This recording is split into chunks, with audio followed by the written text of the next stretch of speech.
বৃহস্পতিবার Nabagram military camp থেকে Nabagram block মোড় পর্যন্ত অনুষ্ঠিত হলো এক দেশপ্রেমমূলক পদযাত্রা। প্রায় ১০০ ফুট দীর্ঘ তিরঙ্গা হাতে নিয়ে হাজারেরও বেশি মানুষ অংশগ্রহণ করে। এই কর্মসূচি ঘিরে এলাকায় দেশপ্রেমের আবহ ছড়িয়ে পড়ে। নবগ্রাম সামাজিক সংগঠন সনাতনী মঞ্চ ও হিন্দু জাগরণ মঞ্চের উদ্যোগে এই পদযাত্রার মূল উদ্দেশ্য ছিল অপারেশন সিন্দুরের মাধ্যমে ভারতীয় সেনাবাহিনীর প্রতি শ্রদ্ধা জ্ঞাপন এবং সন্ত্রাসবাদের বিরুদ্ধে দেশের ঐক্যবদ্ধ অবস্থান তুলে ধরা। সংগঠনের পক্ষ থেকে জানানো হয়, দেশ যখন আভ্যন্তরীণ ও বহিরাগত সন্ত্রাসের বিরুদ্ধে লড়াই চালিয়ে যাচ্ছে, সেই মুহূর্তে সাধারণ মানুষের পক্ষ থেকে সেনাবাহিনীর পাশে দাঁড়ানো একান্ত প্রয়োজন। এই কর্মসূচি সেই বার্তাই বহন করে। এদিনের পদযাত্রায় অংশগ্রহণকারীদের মুখে ছিল ভারত মাতা কি জয় ধ্বনি, হাতে ছিল ভারতের জাতীয় পতাকা। শান্তিপূর্ণ ও শৃঙ্খলাবদ্ধভাবে এই কর্মসূচি সম্পন্ন হয়। নবগ্রাম থেকে শুভ ঘোষের রিপোর্ট, দৈনিক বাংলা নিউজ।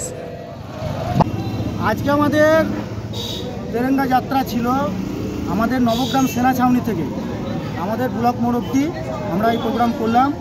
আমরা এই প্রোগ্রামে আমাদের বিভিন্ন স্তরের কার্যকর্তা, গোটা নবগ্রাম বিধানসভা আমরা যারা 4টে মন্ডল প্রেসিডেন্ট ছিলাম, আমরা বিজেপির পক্ষ থেকে আমরা করেছি। আচ্ছা আচ্ছা, তাতে দেখলাম আপনাদের তিরঙ্গা পতাকা ছিল, আমাদের জাতীয় পতাকা ছিল, কিন্তু বিজেপির কোনো ব্যানার ছিল না। না, যেহেতু এটা ন্যাশনাল প্রোগ্রাম, তার জন্য আমরা কোনো পতাকা বা ফ্ল্যাগ আমাদের পার্টির ব্যবহার করিনি। আর সব ধর্মের মানুষই ছিল? হ্যাঁ, আমাদের সব ধর্মের মানুষই ছিল গোটা নবগ্রামে।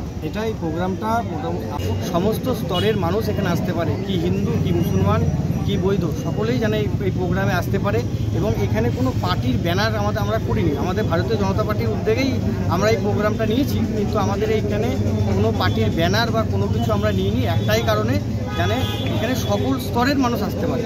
হ্যাঁ, কোনো রাজনৈতিক ব্যাপার না, এখানে সিপিএম, কংগ্রেস, অপারেশন সিন্দুরকে সামনে রেখেই সেনাকে মর্যাদা দেওয়ার জন্য মর্যাদা রেখে আমরা এই প্রোগ্রামটাকে। কত লোকের সমাগম হয়েছে এখানে? আমরা প্রায় 600 লোকের আমাদের সমাগম হয়েছে। আরও কিছু আসার কথা ছিল, আমাদের কিছু যোগাযোগ ব্যবস্থার জন্য আমরা সবাই আসি। আর কোথা থেকে কোথা অব্দি র্যালি, ক কিলোমিটার ছিল? আমাদের এই র্যালি 1 থেকে 1.5 কিলোমিটারের মধ্যে আমরা র্যালি করেছি। আমাদের সেনা ছাউনি থেকে স্টার্ট করে আমাদের নবগ্রাম যে ব্লক মোড় অবধি আমরা এই প্রোগ্রাম। আপনার নাম? আমার নাম সৌমেন দাস, নবগ্রাম মন্ডলের 4 সভাপতি। কত নম্বর?